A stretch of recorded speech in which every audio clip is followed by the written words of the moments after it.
नमस्कार दोस्तों, स्वागत है आप सभी का हमारे चैनल पौराणिक लोक पर। शुक्रवार का व्रत उठाएं, संतोषी माता की शरण में आएं। गुड़ और चने का भोग लगाएं, जीवन में सदा ही सुख पाएं। संतोषी माता की जय। बोलिए मित्रों, जय मां संतोषी। हे मां संतोषी, आप हम सभी भक्तों पर अपनी कृपा सदा ही बनाए रखना। तो चलिए मित्रों, संतोषी माता के चरण कमलों का ध्यान करते हुए सुनते हैं शुक्रवार व्रत की बहुत ही सुंदर कथा। प्राचीन समय की बात है, एक गांव में एक बुढ़िया रहा करती थी। उस बुढ़िया के 7 पुत्र थे, 6 कमाने वाले थे और एक पुत्र कमाता नहीं था।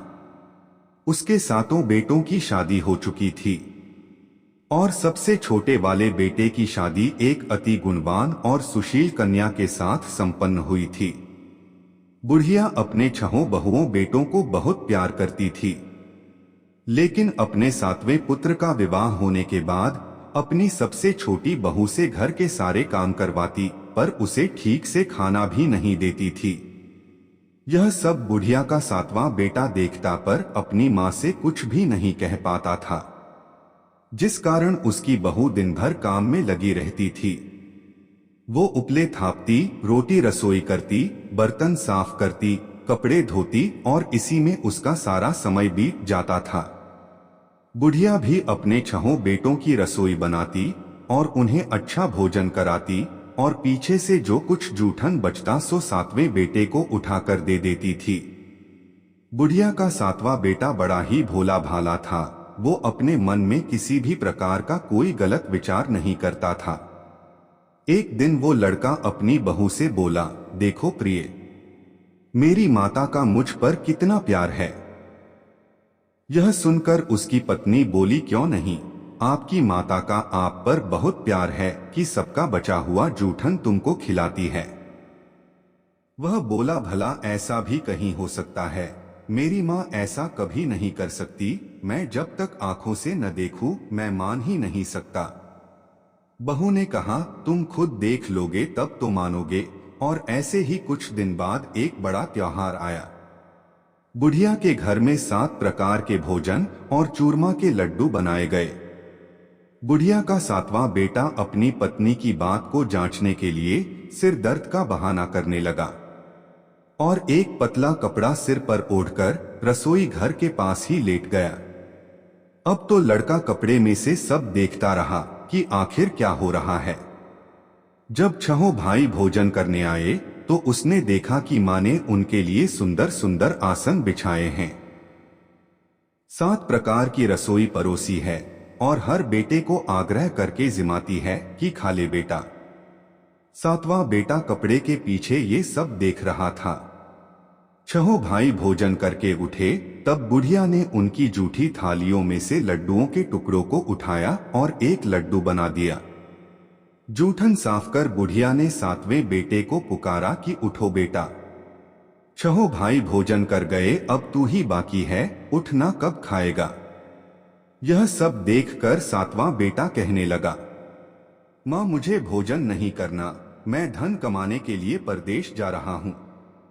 मां को बेटे की बात पसंद आ गई कि बेटा परदेश जाएगा तो बहुत सारा धन कमा कर लाएगा।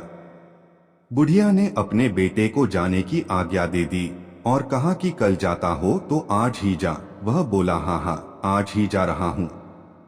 यह कहकर वह घर से निकल गया। चलते समय उसे अपनी पत्नी की याद आई। वह गौशाला में उपले थाप रही थी। वहीं पर जाकर वो अपनी पत्नी से बोला, हम जावे हैं परदेश को, आगे सो कुछ काल तुम रहियो संतोष से, धर्म आपनो पाल। वह बोली, जाओ पिया आनंद से, हमरु सोच हटाए, राम भरोसे हम रहें, ईश्वर तुम्हें सहाय। पत्नी बोली, दे निशानी आपनी, देख धरू मैं धीर, सुधी हमरी मति बिसारियो, रखियो मन गंभीर। वो बोला कि मेरे पास तुम्हें देने के लिए तो कुछ भी नहीं है, बस यह एक अंगूठी है, सो ले लो और अपनी कुछ निशानी मुझे भी दे दो। वह बोली, मेरे पास आपको देने के लिए क्या है? इतना कहकर वह पति के चरणों में गिरकर रोने लगी। इससे पति के जूतों पर गोबर से सने हाथों से छाप बन गई। वह घर से चल दिया और कई दिनों तक चलता रहा और चलते चलते वो एक दूर देश में जा पहुंचा। वहां पर एक बड़े साहूकार की दुकान थी। वहां जाकर वो कहने लगा, सेठ जी, मुझे धन की बहुत आवश्यकता है, मुझे आप नौकरी पर रख लो। साहूकार को भी काम के लिए एक व्यक्ति की जरूरत थी, तो वह बोला कि ठीक है, रह जाओ। लड़के ने पूछा कि साहूकार जी, वेतन क्या दोगे? साहूकार ने कहा, तुम्हारा काम देखकर दाम मिलेंगे। और ऐसा कहकर उसको साहूकार के यहाँ नौकरी मिल गई। वह रोज सवेरे 7 बजे से रात तक सेठ के पास नौकरी करने लगा। कुछ ही दिनों में वो लड़का दुकान का सारा लेन देन, हिसाब किताब, ग्राहकों को माल बेचना, सारा काम करने लगा। साहूकार के 7 से 8 नौकर थे। वे सब चक्कर खाने लगे कि यह तो बहुत होशियार बन गया है। सेठ ने भी लड़के का काम देखा और 3 महीने में ही उसे आधे मुनाफे का साझीदार बना लिया। इसी प्रकार से समय बीता और वह लड़का 12 वर्ष में ही नामी सेठ बन गया। अब तो मालिक सारा कारोबार उस पर छोड़कर बाहर चला गया। संतोषी माता व्रत कथा के अनुसार अब बहू पर क्या क्या बीत रही है, सो आप सुनो। बेटे के जाने के बाद सास अपनी बहू को बहुत दुख देने लगी। सास सारी गृहस्थी का काम करवाकर बहू को लकड़ी लेने जंगल में भेज देती। इस बीच घर की रोटियों के आटे से जो भूसी निकलती उसकी रोटी बनाकर रख दी जाती और फूटे नारियल के खोपरे में पानी पीने के लिए दिया जाता। और इस तरह उस दुखियारी के दिन बीत रहे थे। पति के जाने बाद बहू पर सास के अत्याचार धीरे धीरे और ज्यादा बढ़ते चले गए। एक दिन बहू इस सब से दुखी होकर मंदिर चली गई। वहां उसने देखा कि बहुत सी स्त्रियां कोई पूजा कर रही थीं। उसने स्त्रियों से उस व्रत के बारे में जानकारी ली तो वे बोली कि हम संतोषी माता का व्रत कर रही हैं। इससे जीवन के सभी प्रकार के कष्टों का नाश होता है और जीवन में सुख समृद्धि आती है। निपुत्र को पुत्र मिलता है, प्रीतम बाहर गया हो तो जल्दी अपने घर को आता है। कुंवारी कन्या को मनपसंद वर मिलता है, सब तरह की सुख शांति प्राप्त होती है और जो कुछ मन में कामना हो वे सब इस संतोषी माता की कृपा से पूरी हो जाती है। उन स्त्रियों ने उसे बताया कि शुक्रवार को नहा धोकर एक लोटे में शुद्ध जल ले गुड़ चने का प्रसाद बना लेना तथा सच्चे मन से माँ का पूजन करना। हर शुक्रवार को निराहार रह संतोषी माँ की कथा कहना सुनना। इसके बीच व्रत का क्रम टूटे नहीं, सो लगातार इस नियम का पालन करना। साथ में कथा सुनने वाला कोई न मिले तो घी का दीपक जलाकर उसके आगे जल के पात्र को रखकर कथा कहना। जब तक कार्य सिद्ध न हो नियम पालन करना और कार्य सिद्ध हो जाने पर ही व्रत का उद्यापन करना। 3 मास में माता व्रत का फल पूरा करती है। यदि किसी के खोटे ग्रह हों तो भी माता 1 वर्ष में अवश्य कार्य को सिद्ध करती हैं। इसलिए कार्य सिद्ध होने पर ही उद्यापन करना चाहिए, बीच में नहीं। उद्यापन में 2.5 सेर आटे का खाजा तथा इसी परिमाण से खीर तथा चने का साग तैयार करना। 8 लड़कों को भोजन कराना। जहां तक मिले देवर जेठ भाई बंधु कुटुंब के लड़के लेना, न मिले तो रिश्तेदारों और पड़ोसियों के लड़के बुलाना, उन्हें भोजन कराना, यथाशक्ति दक्षिणा देना और माता का व्रत पूरा करना। इस दिन खटाई भूल कर भी मत खाना और न ही किसी को खाने को देना और दिन में 1 वक्त भोजन करना। उन महिलाओं से व्रत का सारा विधान सुनकर अब तो बहू हर शुक्रवार को पूरी सच्ची श्रद्धा से संतोषी माता का व्रत करने लगी।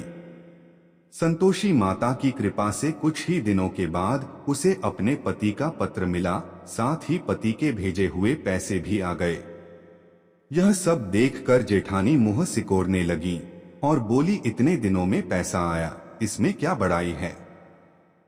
लड़के ताने देने लगे, काकी के पास अब पत्र आने लगे, रुपया आने लगा, अब तो काकी की खातिर बढ़ेगी, अब तो काकी बुलाने से भी नहीं बोलेगी।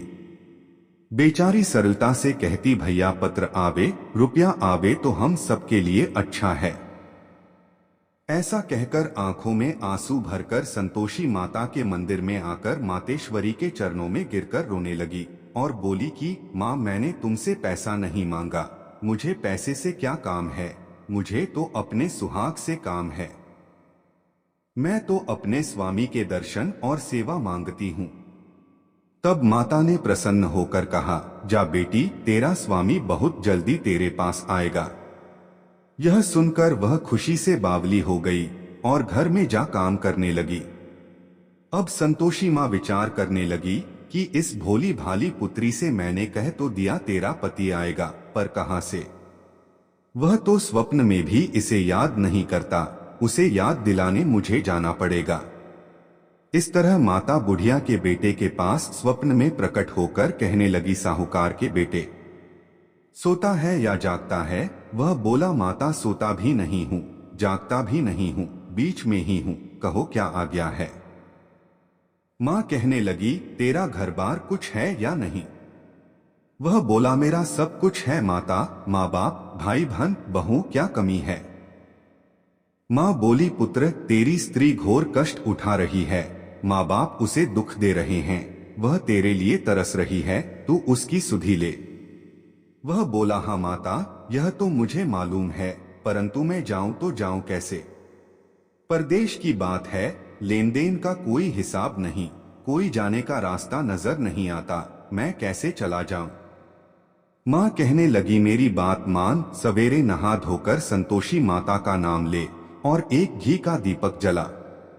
दंडवत होकर दुकान पर जाकर बैठना, देखते ही देखते तेरा लेन देन सब चुकता हो जाएगा, जमा माल बिक जाएगा, सांझ होते होते धन का ढेर लग जाएगा। जब सवेरे उठकर उसने लोगों से अपने सपने की बात कही तो वे सब उसकी बात अनसुनी कर खिल्ली उड़ाने लगे कि कहीं सपने भी सच होते हैं। पर एक बूढ़ा बोला, देख भाई, मेरी बात मान, इस प्रकार साच झूठ करने के बदले देवता ने जैसा कहा है वैसा ही करने में तेरा क्या जाता है? वह बूढ़े की बात मान स्नान कर संतोषी माँ को दंडवत कर घी का दीपक जला, दुकान पर जा बैठा। थोड़ी देर में वह क्या देखता है कि देने वाले रुपया लाए, लेने वाले हिसाब लेने लगे, कोठे से भरे सामानों के खरीदार नकद दाम में सौदा करने लगे, शाम तक धन का ढेर लग गया। माता का चमत्कार देख प्रसन्न होकर मन में माता का नाम लेकर अपने घर ले जाने के लिए गहना कपड़ा खरीदने लगा और वहां के काम से निपटकर वह घर को रवाना हुआ। वह बहू बेचारी जंगल में लकड़ी लेने जाती है, लौटते वक्त माँ के मंदिर पर विश्राम करती है। वह तो उसका रोजाना रुकने का स्थान था। दूर से धूल उड़ती देख वह माता से पूछती है, हे माता, यह धूल कैसी उड़ रही है? माँ कहती है, हे पुत्री, तेरा पति आ रहा है। अब तू ऐसा कर, लकड़ियों के 3 बोझ बना ला, एक नदी किनारे रख, दूसरा मेरे मंदिर पर और तीसरा अपने सिर पर रख। तेरे पति को लकड़ी का गट्ठा देखकर मोह पैदा होगा, वह वहां रुकेगा, नाश्ता पानी बना खाकर माँ से मिलने जाएगा।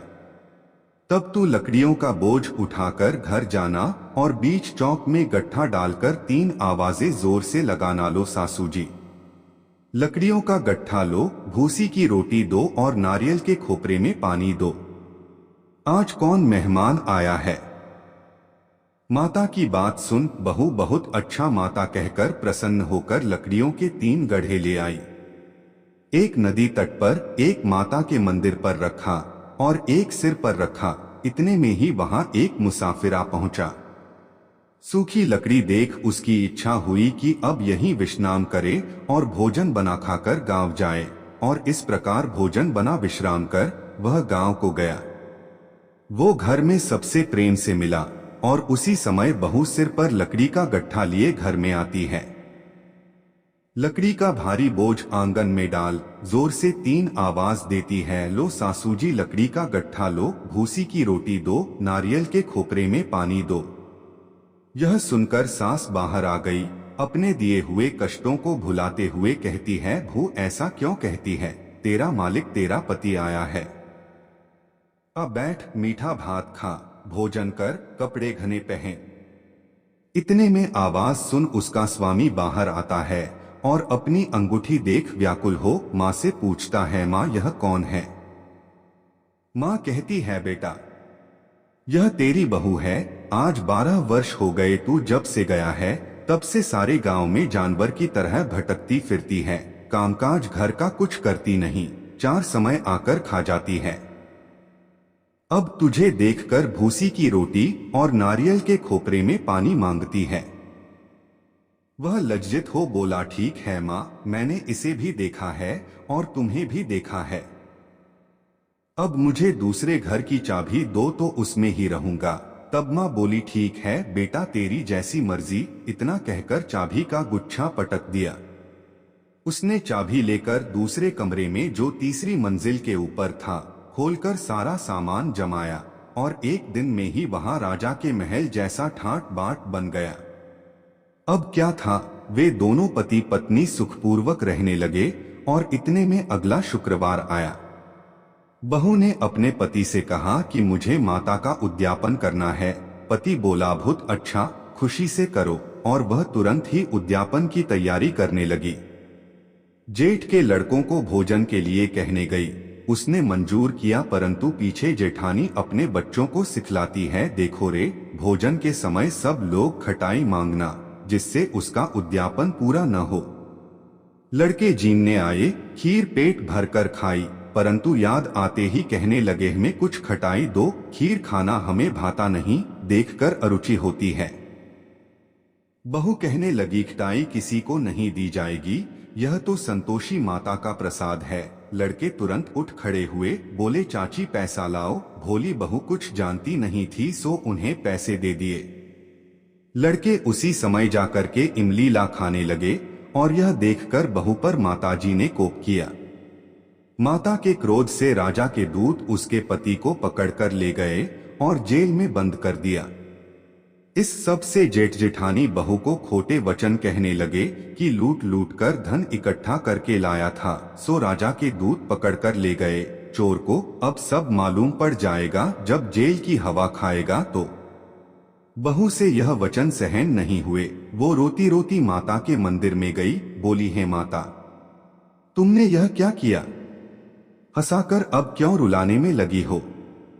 माता बोली, पुत्री, तूने गलत उद्यापन करके मेरा व्रत भंग किया है। तूने इतनी जल्दी सब बातें भुला दी। वह कहने लगी, माता, भूली तो नहीं हूं, न कुछ अपराध किया है, मुझे तो लड़कों ने भूल में डाल दिया। मैंने भूल से उन्हें पैसे दे दिए, मुझे क्षमा कर दो। माँ बोली, ऐसी भी कहीं भूल होती है। वह बोली, माँ मुझे माफ कर दो, मैं फिर तुम्हारा उद्यापन करूंगी। माँ बोली, ठीक है, पर अब भूल मत करना। वह बोली, अब नहीं होगी। माँ बोली, जा पुत्री, तेरा पति तुझे रास्ते में ही आता मिलेगा। और वह घर को चल दी। राह में पति आता मिला तो उसने पूछा, तुम कहाँ गए थे? तब वह कहने लगा, इतना धन कमाया है, उसका कर राजा ने मांगा था, वही भरने गया था। वह प्रसन्न होकर बोली, भला हुआ, अब घर चलो। कुछ दिन बाद फिर शुक्रवार आया। वह बोली, मुझे माता का उद्यापन करना है। पति ने कहा, ठीक है, करो। वह फिर जेठ के लड़कों से भोजन करने को कहने गई तो जेठानी ने एक दो बातें सुनाई और लड़कों को सिखा दिया कि तुम पहले ही खटाई मांगना। लड़के कहने, जगह में खीर नहीं खाना, जी बिगड़ता है, कुछ खटाई खाने को देना। वह बोली, खटाई खाने को नहीं मिलेगी, आना हो तो आओ। और ऐसे वह ब्राह्मणों के लड़के बुलाकर भोजन कराने लगी। यथाशक्ति दक्षिणा की जगह एक एक फल उन्हें दिया और इससे संतोषी माता प्रसन्न हुई। माता की कृपा होते ही 9वें मास उसको चंद्रमा के समान सुंदर पुत्र प्राप्त हुआ। वो पुत्र को लेकर प्रतिदिन माता जी के मंदिर में जाने लगी। माँ ने सोचा कि यह रोज आती है, आज क्यों न मैं ही इसके घर चलूं, इसका आसरा देखूं तो सही। यह विचार कर माता ने भयानक रूप बनाया। गुड़ और चने से सना मुख, ऊपर सूंड के समान होंठ, उस पर मक्खियां भिनभिना रही थीं। दहलीज में पाव रखते ही उसकी सास चिल्लाई, देखो रे, कोई चुड़ैल डाकिन चली आ रही है, लड़कों इसे भगाओ, नहीं तो किसी को खा जाएगी। लड़के डरने लगे और चिल्लाकर खिड़की बंद करने लगे। यह सब बहू रोशनदान में से देख रही थी। प्रसन्नता से पगली होकर चिल्लाने लगी, आज मेरी माता जी मेरे घर आई हैं। यह कहकर बच्चे को दूध पिलाने छोड़ देती है। इतने में सास का क्रोध फूट पड़ा, बोली, रांड इसे देखकर कैसी उतावली हुई है जो बच्चे को पटक दिया। इतने में मां के प्रताप से जहां देखो वहीं लड़के ही लड़के नजर आने लगे। वह बोली, मां जी, मैं जिनका व्रत करती हूँ यह वही संतोषी माता हैं। इतना कह झट से सारे घर के किवाड़ खोल देती है। सबने माता के चरण पकड़ लिए और विनती कर कहने लगे हैं, माता, हम मूर्ख हैं, हम अज्ञानी हैं, पापी हैं। तुम्हारे व्रत की विधि हम नहीं जानते। तुम्हारा व्रत भंग कर हमने बहुत बड़ा अपराध किया है। हे माता, आप हमारा अपराध क्षमा करो। इस प्रकार माता प्रसन्न हुई और सभी को आशीर्वाद दिया। माता, आपने बहू को जैसा फल दिया वैसा सबको देना। जो भी भक्त माता की यह कथा पढ़े उसका हर मनोरथ पूर्ण हो। तो बोलिए प्रेम से संतोषी माता की जय।